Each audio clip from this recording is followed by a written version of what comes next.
never lose sight of who you are. You see how this is a little blurred? That's what can happen in life sometimes when you come across contrast in opposing people that just don't share your same values, and your views are skewed on different experiences, and you find yourself contemplating who you are and your character when you come across these people. And I'll tell you exactly why. It's because these people are so in their ego, and they're not willing to be introspective. So their whole lives they have identified with this lack of empathy and regard for other people. They have been entitled to what they believe, and if it's not in those direct terms, then you are canceled out. And they have been enabled time and time again by people that surround them, because the people that are attracted to them have a lack of love within themselves, and they find to be able to find that fulfillment of that loss of identity in a sense where they are true within their authenticity, that they gravitate towards this person that is neglectful and that has very rigid sense of self and the world around them, that they can do no wrong, that they are at the whims of emotion at all times, and that when they feel threatened by an individual that is in their truth, in their light, and that person might not have any evil intentions, they still feel that they need to gain this sense of power and try to attack and demean people, and really aims to kill what is forever eternal. Now, I'll tell it to you like this. I'm not pointing fingers, and I don't advise you to either. I'm coming from my own personal stance, from kind of always feeling like I needed to overdo it, in a sense where I felt so attacked, so ridiculed, and my sense of character was shattered by being exposed to these very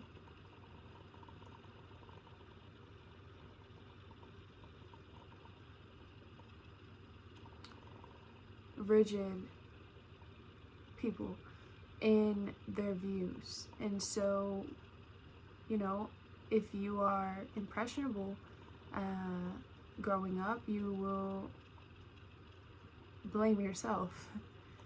And in doing so, I have struggled with shame for a lot of my life. And today I most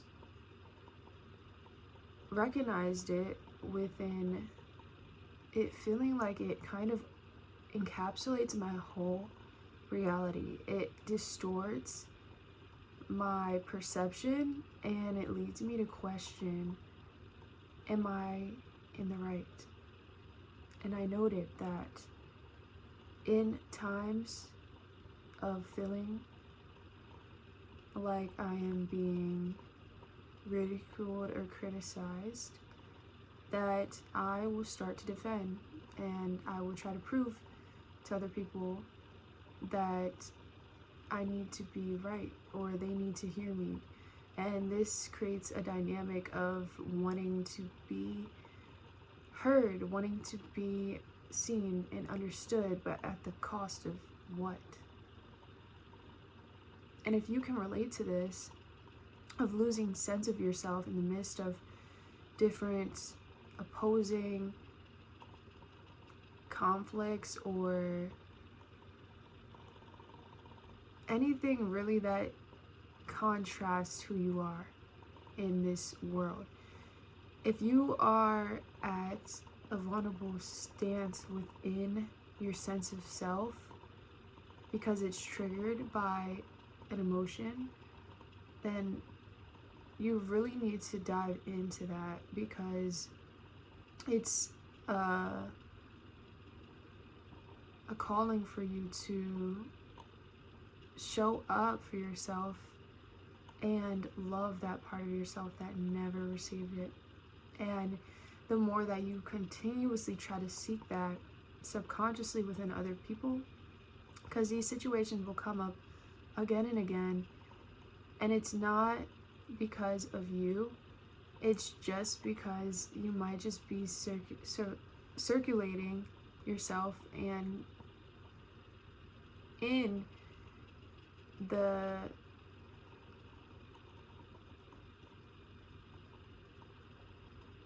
predisposition to feel like this. You can't control what other people do, but you can control how you respond.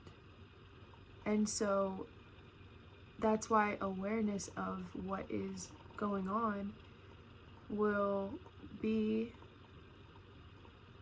the unlocking of this repressed part of yourself that wants to come out, and it actually is trying to make you feel safe by attacking, or not even in that way, but it's just kind of like you are trying to be right, trying to be heard, trying to force this perception down someone's throat, when in actuality that person has already showed you who they are. They are unwilling to see you. They have already made up their mind, and it's not you, it's just that they are the way they are. They cannot see past this way of being in the right. You're dealing with someone who is dedicating to misunderstanding you, and you're going to constantly find yourself warped in this epitome of this darkness and this doom that kind of, it really just drenches every part of my being, and I feel like I am put back in a means of trying to protect myself. And what I've recognized is this is not a healthy way of doing it. This is a coping mechanism. This is an ego defense mechanism that I had to put up so that I wasn't seen as vulnerable, so that I wouldn't be attacked furthermore, because I knew that I couldn't be that way, but now I can. And it's kind of just trying to talk to that part of yourself that is fearing it, and trying to understand that, okay, well, you're trying to prove yourself to somebody. You're trying to show them that you're important. You're trying to almost receive that love for someone that's unwilling to love even themselves, in a sense. So don't seek that. Seek that from within. Go to your still, quiet place and pray about it.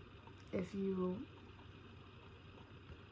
find that that helps and it helps you process. But I'm telling you this because I know that I can't be the only one. And I know that all of us are so complex. And I'm very introspective, and I have depth within me. And if you are like me, then you can say with certainty that you do things with deliberate thought. You take your time before you act and respond, and you like to think that you do things with the most purest intention. And so if you know this about yourself, and if you've been walking with yourself through the course of this experience of life, I've just recognized today, I looked up and I was like, wait, I'm 21. How many days have I been, or how much time have I been on this earth? And I'm pretty sure it said I have over 11, I don't know exactly, but I think it was 11,000 hours, maybe more, maybe less, I don't know. But it has not been that significant, and sometimes I can come back and I could be so defiant and I think that I know it all. And this is where this comes back to, because I am trying to basically protect myself in this way so that I feel like I need to be right. And at the cost of that, I am risking my own self-preservation. I am giving so much of my energy trying to be understood. And I am giving away my dignity by trying to be understood, by trying to, I'm unaware that I'm staying in situations for longer than I need to. Okay, I doubt myself in those situations, and I try to give other people consideration far past what they have shown me in their actions and how I feel. And then I'm left to sit with this. I'm left to sit with these feelings. This trigger has nothing to do with the other person. No, they're just a person enacting their role, and how they are is how they are, and I can't change that, and neither can you. But we're not going to focus on that. We're just going to focus on us. We're going to focus on that part of ourselves that's coming up, and it's wanting you to notice it, and it's wanting you to listen to it, to see it, to validate it, as much as those disorienting feelings wash over you and make you feel like these wounds are coming back up and they feel so alive in a sense. It feels like this is reality, and this is why it can get so twisted in these situations, because you are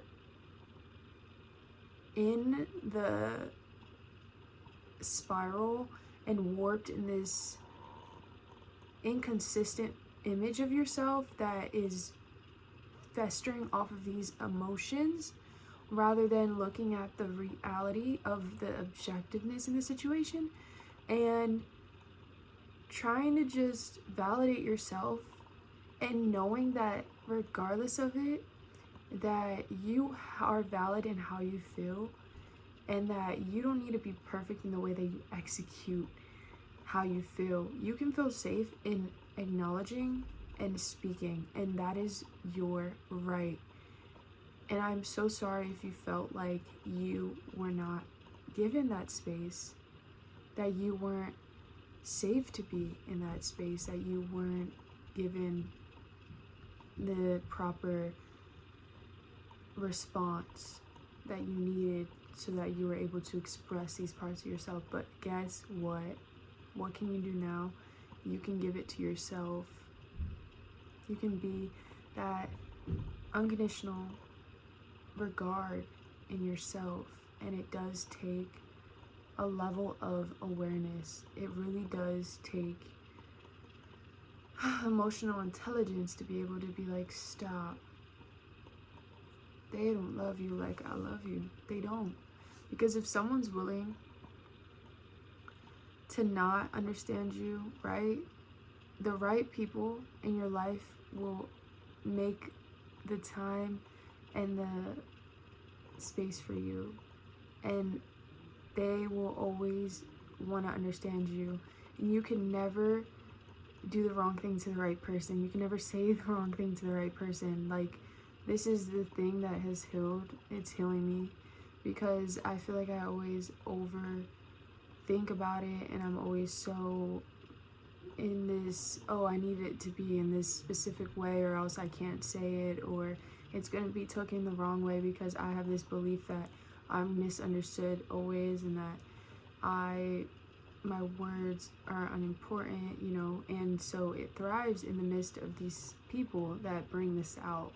And these people are meant to be exactly who they are so that I'm able to recognize what is needing to come out within me so that I can thrive more and that I can live and relish in who I'm supposed to be in the will of the Lord, right? These things were meant to break you. These things were meant to kill, steal, and destroy you. They were meaning to plot on your downfall before you could actually rise into your power, into where you needed to be in order to fulfill the destiny that is already out here in the gift that is you, right? Coming back to yourself and recognizing that you are what you are seeking. You are the purpose that you are looking for externally, but it starts here. It starts within you. And only when you can see that and validate yourself and come back to yourself constantly, reassuring yourself, and yes, being empathetic, yes, you know, being willing to look at the other person and yourself, because obviously there's two different sides of the story, and I guess everyone's right in their own perception in this way, but like genuinely, if you feel like you aren't being treated as you deserve and you are receiving the messages through actions which are consistent, which never lie, you know, if I'm speaking to you, the reflection of this video is someone that is aligned and attuned to the same frequency that I am, because you wouldn't be watching this still if you weren't aligning into this. So like, I know that you are grounded, that you have this unshakable peace that surrounds you, and that is to be treasured, that is to be protected, and I find that you're at vulnerability with that which doesn't have that, which is tormented in their spirit, you know, which constantly seeks to find ways to make people like you having to trying to get them out of this within their natural state, trying to rouse their spirit up because they're discontent within themselves. You know, you have to wonder, why do people do the things that they do? If you're constantly seeing something within someone else that is unpleasant to you, befounding to you, that seems so destructive and just reckless in their own ways, you have to look and be like, whoa, this is just a manifestation of what is going on internally. What is within the cup? The outside of the cup, it might look amazing. It might be full of riches. You know, they might look like they have everything together on the surface. They might have routines. They might show up in this specific way, grandiose or covert. On a display, it looks like they have met the books. It looks like they have checked the dots. But have they really? Are their souls fulfilled? Are they nourished? Do they find peace within themselves? Do they know themselves? Can they sit with themselves?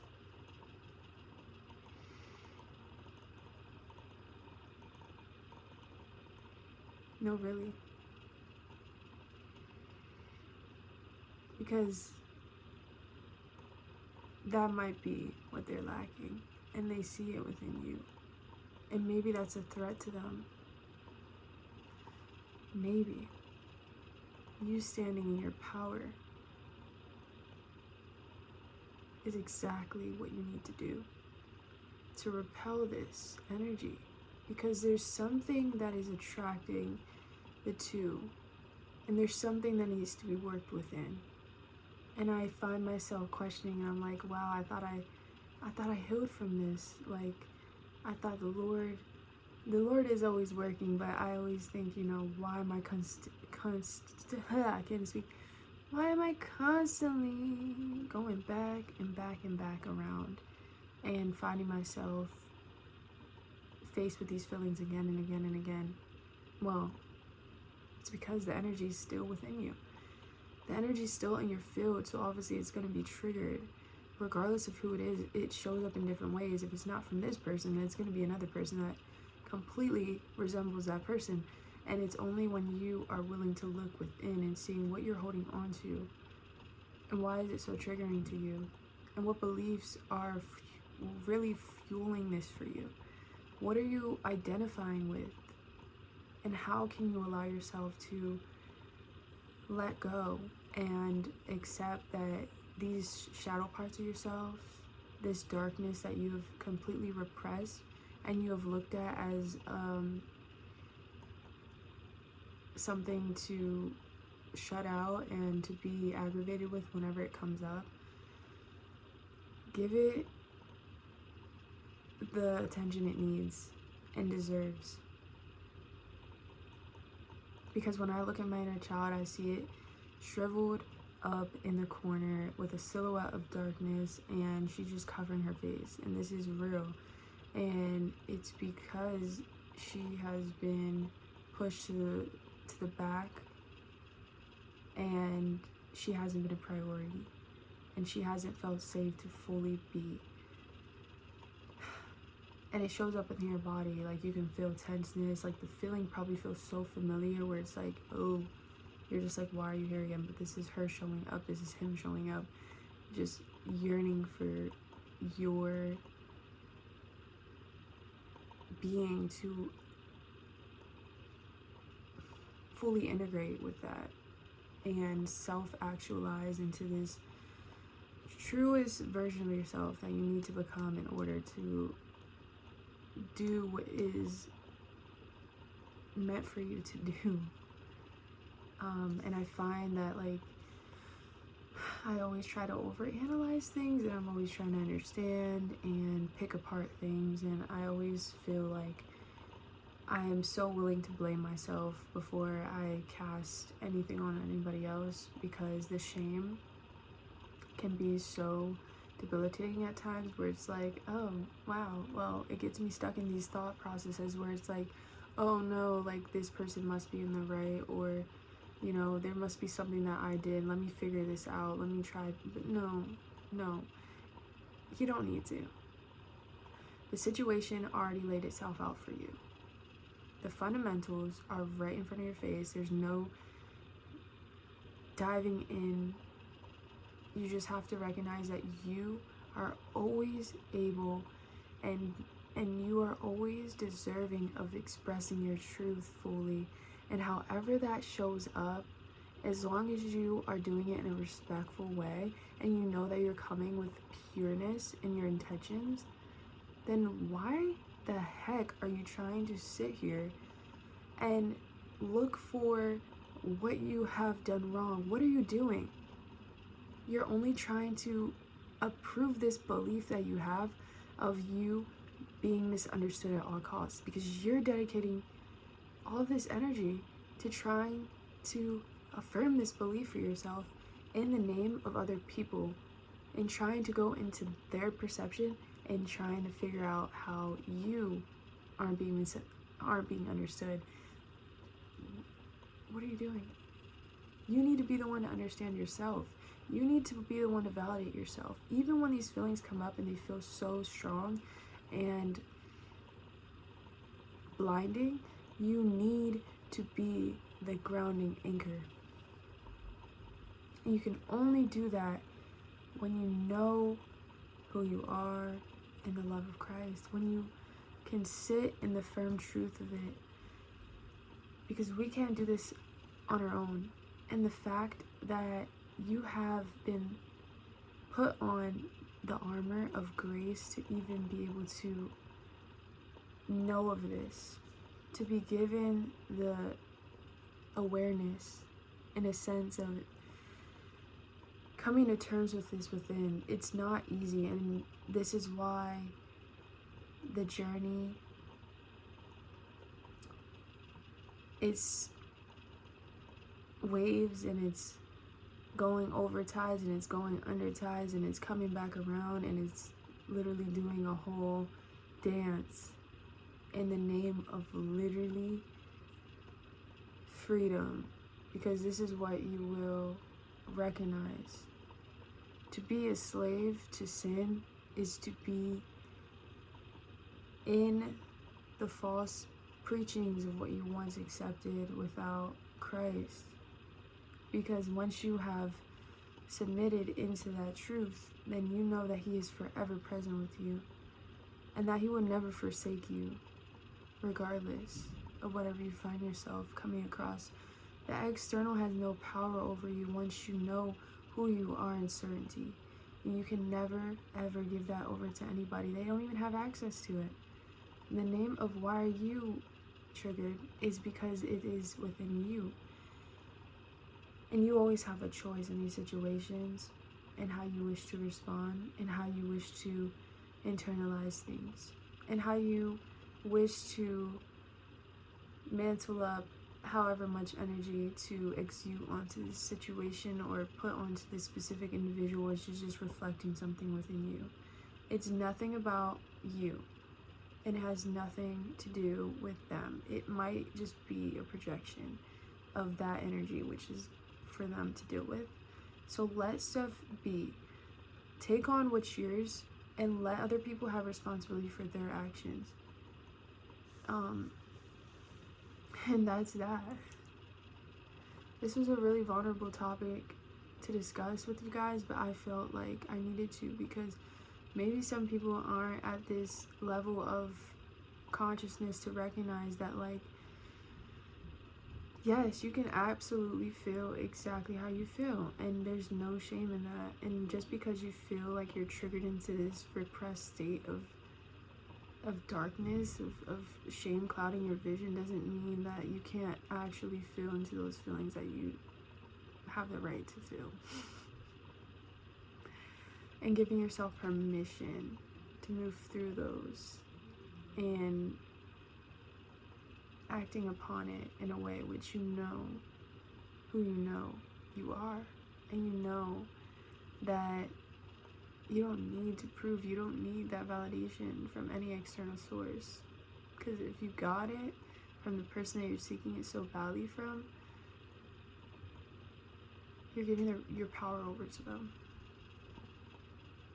And it's really the inner child just wanting that love from that parental figure. But God is your best parent.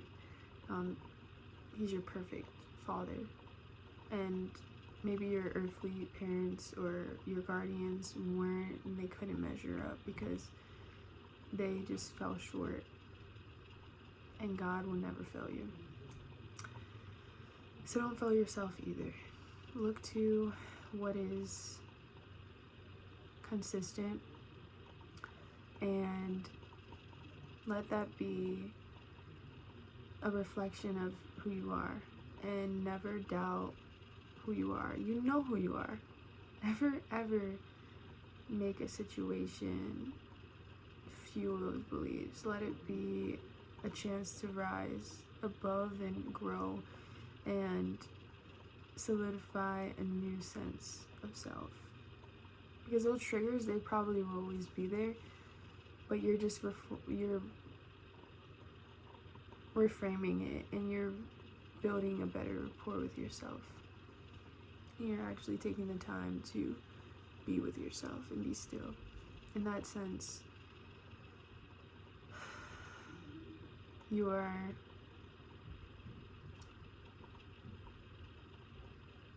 coming to a state of serenity and clarity. Because when you're still and when you're willing to listen, then you'll find an abundance of possibilities and openness is able to expel from you, from source, and your intention is good. You can't validate if someone else's intention is good, and that's none of your business. That's why it's important to come back to what you know. And I'll leave you guys with that. Thank you so much for being here with me. Thank you for spending your time with me and allowing me to guide you or just share what I felt like needed to be expressed. So, in that, I hope you guys are able to sit and allow whatever comes through to come up and not judge, but be like a cloud and allow your inner child to actually exist in the wholeness of who they are, and recognizing that there was never a time that they needed to abandon or reject themselves, and that they deserve to be seen in the multi-complexity of who they were and be given consistent treatment of that which is love. And love is an action, and you need to be that for yourself every time. And just breathe. And I hope it gets a little bit easier and lighter for you guys. Thank you for being here, and stay blessed. Bye.